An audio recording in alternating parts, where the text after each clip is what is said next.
ഇന്നുണ്ടല്ലോ നമ്മുടെ കൺമണിക്കുട്ടി ബഹ്റൈനിലേക്ക് പോണ ദിവസമാണ് കേട്ടോ. അതായത് കൺമണിക്കുട്ടിയുടെ അപ്പൂപ്പൻ്റെ അടുത്തേക്ക് അമ്മൂമ്മയുടെ കൂടെയാണ് കേട്ടോ കൺമണിക്കുട്ടി പോണത്. അങ്ങനെ നമ്മൾ കൺമണിക്കുട്ടീനെ എയർപോർട്ടിലേക്ക് കൊണ്ടാക്കി നമ്മളിത് അവിടെ നിന്ന് മടങ്ങാണ് കേട്ടോ. വരുമണിക്ക് നമ്മൾ ചായ കുടിക്കാനൊക്കെ ആയിട്ട് കയറി. പിന്നെ ഈ വിശേഷങ്ങളൊക്കെ നമ്മുടെ ചാനലിലുണ്ട്. പിന്നെ നമ്മുടെ വീട്ടിൽ വന്നു കഴിഞ്ഞാൽ സ്ഥിരം നമ്മളെ കാത്തിരിക്കുന്ന കുറേ പേരുണ്ടല്ലോ, അവർക്കുള്ള ഭക്ഷണമൊക്കെ ആയിട്ടാണ് ആദ്യം കൊടുത്തത്. ആദ്യം നമ്മുടെ പേളിക്കാണ് കേട്ടോ ഭക്ഷണം കൊടുത്തത്. അവൾ പ്രസവിച്ച് കിടക്കല്ലേ. അതിനുശേഷം നമ്മുടെ വണ്ടിയുടെ മുകളിൽ കയറി ഇരിപ്പുണ്ടായിരുന്നു. അവൾക്ക് കുറച്ച് പാലൊക്കെ വെച്ച് കൊടുത്തു. പിന്നെ നമ്മുടെ ചാനൽ വന്ന് നിൽക്കണ്ടായിരുന്നു. അപ്പോൾ അവർ കുറച്ച് ബിസ്ക്കറ്റ് ഇട്ട് കൊടുത്തു. അപ്പോഴേക്കും നമ്മുടെ ടൈസൺ ഓടി വന്നു കേട്ടോ. അപ്പോൾ ടൈസണും കുറച്ച് ബിസ്ക്കറ്റ് ഇട്ട് കൊടുത്തു. കാക്കകളുണ്ടായിരുന്നു, അവർക്കും തിന്നാൻ കൊടുത്തു.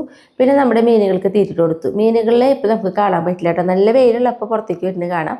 പിന്നെ അത് കഴിഞ്ഞ് നമ്മുടെ വേപ്പ് മഴയൊക്കെ പെയ്ത് വേപ്പിൻ്റെ ഇങ്ങനെ ചില്ലകൾ ചാഞ്ഞ് കിടക്കുന്നുണ്ടായിരുന്നു.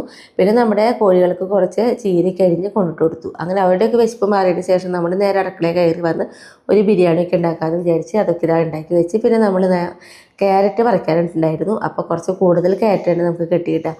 അപ്പോൾ ക്യാരറ്റൊക്കെ ആദ്യം ഞാൻ ബക്കറ്റ് വെള്ളത്തിലിട്ട് വെച്ചു കഴുകിയെടുക്കുക എളുപ്പത്തിന്. അതിന് ശേഷം ഒരു പപ്പായ പൊട്ടിക്കാണ്ടായിരുന്നു. നമ്മുടെ റെഡ് ലേഡിയുടെ കിണറ്റിൽപ്പെട്ട പപ്പായ ആയിരുന്നു കേട്ടോ. അപ്പോൾ പപ്പായം പൊട്ടിച്ചെടുത്തു. അപ്പോഴേക്കും നമ്മുടെ ക്യാരറ്റൊക്കെ ഒന്ന് കഴുകിയെടുത്തു. അതൊക്കെ നന്നാക്കിയിട്ട് നമ്മളിന്നൊരു അലുവയാണ് കേട്ടോ ഉണ്ടാക്കുന്നത്.